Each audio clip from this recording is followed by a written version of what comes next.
আজকে বাংলাদেশে লক্ষ্য করবেন যে বিভিন্ন দল আছে যারা ইসলামের কথা বলে বিভিন্ন সময়ে ক্ষমতায় যেতে চায়। তাদের কাছে প্রশ্ন করতে চাই, বিভিন্ন সময়ে যে কোরআনের অবমান করা হয়েছে, মুহাম্মদ সাল্লাল্লাহু আলাইহি ওয়াসাল্লামের অবমান করা হয়েছে, আজকে ওয়াকফ আইনের সংস্কারের কথা বলা হয়েছে, আপনারা কোথায়?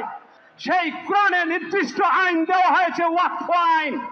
ওয়াকফ আইনে যেখানে কোরআনে নির্ধারিত আইন আছে, সেই আইনকে পরিবর্তন করার ক্ষমতা পৃথিবীর কারণেই মোদিরও নেই, মোদিরও থাকতে পারে না। বন্ধুরা আমার, লক্ষ্য করেছেন উইগুরের মুসলমান, আফগানিস্তানের মুসলমান, প্যালেস্টাইনের মুসলমান, ভারতের মুসলমান, মিয়ানমারের মুসলমান সহ সারা বিশ্বের মুসলমান নির্যাতিত হচ্ছে একমাত্র ওই কাফেরদের দ্বারা, অমুসলিমদের দ্বারা। আজকে আমাদেরকে ইস্পাত কঠিন শপথ দিতে হবে, ওই মুসলমানদের যে রক্ত প্রতিবাদের জন্য জ্বর উঠেছে, আমাদের ওই রক্ত প্রবাহিত হচ্ছে, তাদের সঙ্গে আমাদের একমত হতে হবে, একাত্মতা ঘোষণা করতে হবে, তাদের সঙ্গে আমাদেরকে প্রতিবাদের মিছিলে অংশগ্রহণ করতে হবে। বন্ধুরা আমার, শেষ করছি এই কথা বলে, আজকে বাংলাদেশে লক্ষ্য করবেন যে বিভিন্ন দল আছে যারা ইসলামের কথা বলে বিভিন্ন সময়ে ক্ষমতায় যেতে চায়। তাদের কাছে প্রশ্ন করতে চাই, বিভিন্ন সময়ে যে কোরআনের অবমান করা হয়েছে, মুহাম্মদ সাল্লাল্লাহু আলাইহি ওয়াসাল্লামের অবমান করা হয়েছে, আজকে ওয়াকফ আইনের সংস্কারের কথা বলা হয়েছে, আপনারা কোথায়? আপনাদেরকে রাজপথে দেখা যাচ্ছে না কেন? আবার নির্বাচন আসলে আপনাদেরকে দেখা যাবে ইসলামের কথা বলে। একটা শরীরে হুঁশিয়ারি উচ্চারণ করতে চাই, এবারে আমরা এই মুসলমানরা, বাংলাদেশের মুসলমান সহ অন্যান্য সংখ্যালঘিষ্ঠ যারা আছি, সবাই একমতে আছি, একভাবে থাকবো যে কাউকেই ইসলামের কথা বলে ক্ষমতায় যেতে দেওয়া হবে না। ইসলামী আন্দোলন বাংলাদেশের পতাকা তলে থেকে পীর সাহেব চরমনাইকে ইসলামের মাধ্যমে ক্ষমতায় নিতে হবে, এই আশাবাদ ব্যক্ত করে সবাইকে ধন্যবাদ জানিয়ে শেষ করছি। ওমা আলাইনা ইল্লাল বালাগ। আসসালামু আলাইকুম ওয়া রাহমাতুল্লাহি ওয়া বারাকাতুহু। বিক্ষোভ মিছিল পূর্ব সমাবেশে এখন বক্তব্য রাখছেন ইসলামী যুব আন্দোলন বাংলাদেশের সংগ্রামী সেক্রেটারি জেনারেল, ইসলামী আন্দোলন বাংলাদেশের কেন্দ্রীয় সহ প্রশিক্ষণ সম্পাদক, সংগ্রামী যুব নেতা মুফতি মনসুর আহমদ সাকি।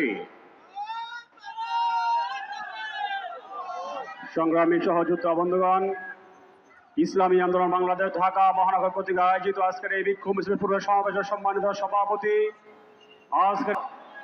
আমরা আজকের এই সমাবেশ থেকে স্পষ্ট করে বলে দিতে চাই, এই ওয়াকফ বিল সংশোধনীর মধ্য দিয়ে মুসলমানদের বাড়িঘর, ধর্মীয় যেই মসজিদ মাদ্রাসাকে ভেঙে দেওয়া, চুরমার করে দেওয়া হয়েছে, যদি এই অন্যায় নৈরাজ্য বন্ধ করা না হয়, বিশ্বের মুসলমান ভারতের বিরুদ্ধে জিহাদ করতে প্রস্তুত হবে। বিশ্বের মুসলমানদেরকে বিক্ষুব্ধ করে ভারত যেভাবে তাদের ধর্মীয় সম্প্রীতির কথা বলে, বাংলাদেশের উপরে বিভিন্ন ধরনের তকমা দেওয়ার চেষ্টা করে, বাংলাদেশকে নিয়ে খবরদারি করার চেষ্টা করে, আজকে বাংলাদেশের তথাকথিত সুশীলরা কোথায়? তাদের বক্তব্য আমরা দেখতে চাই। সংগ্রামী বন্ধুগণ, নারী সংস্কার যে কমিশন গঠন করা হয়েছে, যেই নারী সংস্কার কমিশনের মধ্যে যেই প্রস্তাবগুলো তারা তুলে এনেছেন, সেই প্রস্তাবের মাঝে প্রায় 10টি বিষয় রয়েছে যেগুলো ইসলামের সাথে সাংঘর্ষিক। ওদের স্পষ্ট করে বলবো, নারী সমতার কথা বলে যারা যৌনতাকে লাইসেন্স দিতে চায়, এদেরকে স্পষ্ট করে দিতে চাই, এই যৌনতা লাইসেন্স দিতে চায়, এদের ঠিকানা বাংলায় হবে না। আমরা স্পষ্ট প্রস্তাব হলো, এই যারা যৌন কাজে লিপ্ত হয়েছেন, যৌন বিদ্যার মধ্যে পড়ে আছেন, এদেরকে পরিশুদ্ধি করে, এদের কর্মসংস্থান করে, এদের বাসস্থান করুন, বরং লাইসেন্স দিয়ে ইসলামের বিরুদ্ধে আপনারা অবস্থান নেবেন না। বর্তমান অন্তর সরকারকে আহ্বান জানাতে চাই, অনতিবিলম্বে বিতর্কিত এই নারী শিক্ষা যে নারী সংস্কার কমিশন করা হয়েছে, এই নারী সংস্কার কমিশন বাতিল করতে হবে এবং মুসলমানদের বোধ বিশ্বাস লালন করে এমন ব্যক্তিদেরকে নিয়ে গঠন করে নারী সংস্কার কমিশন গঠন করতে হবে। সে আহ্বান জানিয়ে আমি বক্তব্য শেষ করছি। আলহামদুলিল্লাহ রাব্বিল আলামিন। ইসলামী আন্দোলন বাংলাদেশ বাতিলের দাবিতে আজকের এই বিক্ষোভ মিছিল পূর্বক সমাবেশে শ্রদ্ধাভাজন সভাপতি, উপস্থিত কেন্দ্রীয় জাতীয় নেতৃবৃন্দ, সভাপত ভাই ও বন্ধুগণ, আমরা সকলেই জানি আমাদের পার্শ্ববর্তী রাষ্ট্র ভারত, যেই ভারতে মুসলমানরা রক্ত দিয়ে জীবন দিয়ে ইতিহাস গড়েছিল, এখনো রক্ত এবং জীবন দিয়ে যাচ্ছে। সেই জায়গায় বর্তমান পৃথিবীর সবচেয়ে স্বৈরাচারক শাসক, সবচেয়ে রক্ত পিপাসু নেতা নিহাউর এক অতিম ভাই এখন মোদী কষায় জন্ম নিয়েছে। নেতা নিহাউ যেভাবে ফিলিস্তিনের মুসলমানদেরকে হত্যা করে নিঃশেষ করার জন্য ষড়যন্ত্র করে যাচ্ছে, নিঃশেষ করার সর্বশেষ পরাগটি ঠুকে দিয়েছে, মোদীও কষায় সেই ভূমিকা অবতীর্ণ হচ্ছে।